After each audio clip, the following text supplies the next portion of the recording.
L'assessore veneto all'istruzione e al lavoro, Elena Donazzan, ha visitato oggi l'Istituto Penale Minorile di Treviso, in occasione della consegna ai ragazzi, da parte dell'Avis nazionale, di 4 borse di studio da 200 euro l'una e di una macchinetta fotografica digitale. Questo perché i minori ristretti che lavorano alla bottega grafica, progetto che da 10 anni l'Engim Veneto sviluppa all'IPM di Treviso, hanno realizzato il manifesto per la 75esima Assemblea Nazionale dell'Avis dello scorso maggio a Bergamo. Da questo è nato il fatto che la nostra necessità di avere un manifesto che comprendesse diverse cose per l'Assemblea del 2011, l'anno del volontariato europeo, i 150 anni dell'Unità d'Italia e il messaggio che noi sempre proponiamo, che è quello del dono del sangue. Abbiamo dato questi tre tipi di soggetti alla bottega grafica e a quale ha cominciato a lavorarci con questi ragazzi.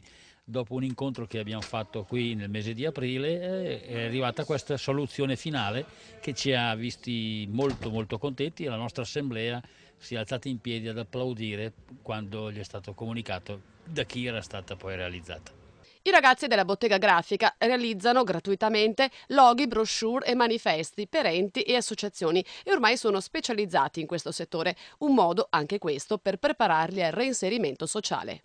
Significa dare la speranza a dei ragazzi che prima non facevano niente. Questi ragazzi con la bottega grafica hanno raggiunto una certa specializzazione e serve anche per un domani all'uscita dell'istituto dare qualche cosa di significativo, una specializzazione, anche farli entrare nel mondo del lavoro. Pertanto significa aprire la strada a questi ragazzi che prima era chiusa.